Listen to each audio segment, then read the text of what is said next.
കഴിഞ്ഞ ദിവസം express റാലിന്റെ 4ാമത്തെ service ആയിരുന്നു. ആ സർവീസിൽ എന്തൊക്കെയാ ചെയ്തിട്ടുള്ളതെന്ന് വെച്ച് കഴിഞ്ഞാല് വണ്ടി നേരെ റാമ്പ് കയറ്റിയതിനു ശേഷം എഞ്ചിൻ ഓയിലിട്ട് അഴിച്ച് എഞ്ചിൻ ഓയിൽ ഫുള്ള് ക്ലിയർ ചെയ്ത് ക്ലച്ച് സൈഡ് അഴിച്ച് ക്ലിയർ ചെയ്ത് ഗ്യാസ്കറ്റൊക്കെ മാറി ഗിയർ ബാലൻസർ ചെക്ക് ചെയ്ത് പുതിയ ഗ്യാസ്കറ്റ് ഇട്ട് ക്ലച്ച് പ്ലേറ്റ് ക്ലോസ് ചെയ്യുന്നു. ക്ലച്ച് സൈഡ് ക്ലോസ് ചെയ്തതിന് ശേഷം എഞ്ചിൻ ഓയിൽ പുതിയ എക്സോട്ടിക് എഞ്ചിൻ ഓയിൽ ഒഴിക്കുന്നു.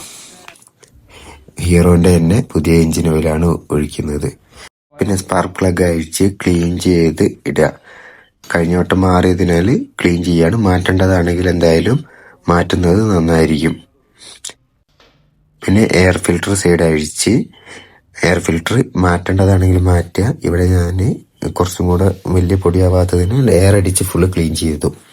പിന്നെ ബാറ്ററി സൈഡ് വന്നതിന് ശേഷം ടെർമിനൽസും അതിന്റെ കണക്ടേഴ്സൊക്കെ ഊരിയതിന് ശേഷം റസ്റ്റ് റിമൂവർ അടിച്ച് ക്ലീൻ ചെയ്ത് വൃത്തിയാക്കിയിട്ട് പിന്നീട് അതിന്റെ ഗ്രീസ് ചെയ്യുന്നു. ടെർമിനൽസിൽ ഗ്രീസ് ചെയ്യുന്നുണ്ട്. ഫ്രണ്ട് സ്പ്രോക്കറ്റിന്റെ കവർ അഴിച്ച് ഷാഫ്റ്റിന്റെ സൈഡ് ചെക്ക് ചെയ്ത് കുട്ടി സ്പ്രോക്കറ്റിന്റെ ആയിട്ട് വരുന്ന ഒരു ലോക്ക് ചേഞ്ച് ചെയ്ത് പുതിയ ലോക്ക് ഇട്ട് ഫുള്ള് റീസെറ്റ് ചെയ്യുന്നു.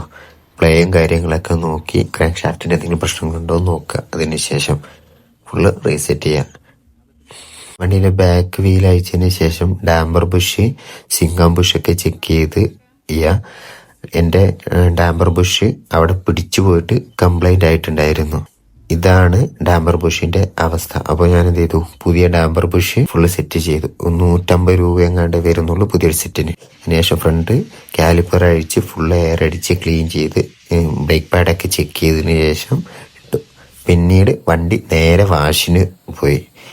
വണ്ടി ഫുള്ള് വാഷ് ചെയ്ത് സെറ്റ് ചെയ്തു. 4th സർവീസിന് വന്നിട്ടുള്ളത് എല്ലാ കൺസ്യൂമബിൾസും കഴിഞ്ഞതിന് ശേഷം 1770 രൂപയാണ്. ഞാൻ സർവീസ് ചെയ്തിട്ടുള്ളത് ബത്തേരിയിലെ ടെക് മോട്ടോഴ്സ് എന്നാണ്. അല്ല, അവിടുത്തെ ചേട്ടന്മാര് നല്ല അടിപൊളിയായിട്ട് സർവീസ് ചെയ്തു. എല്ലാ കാര്യങ്ങളും ഡീറ്റെയിൽ ആയിട്ട് ചെയ്തു. ബാക്കി കാര്യങ്ങളൊക്കെ പറഞ്ഞു തന്നു, എന്തൊക്കെയാണ് ശ്രദ്ധിക്കേണ്ടതെന്നൊക്കെ പറഞ്ഞു. അപ്പോൾ സർവീസ് ചെയ്യാനും സെയിൽസിനുമായിട്ട് നിങ്ങൾക്ക് ഇവരെ കോൺടാക്ട് ചെയ്യാൻ പറ്റുന്നതാണ്. ബത്തേരിയിലും കൽപ്പറ്റയിലും പുൽപ്പള്ളിയിലും ഇവർക്ക് തന്നെ ബ്രാഞ്ചസ് ഉണ്ട്. അപ്പോൾ ഓക്കെ, ബൈ.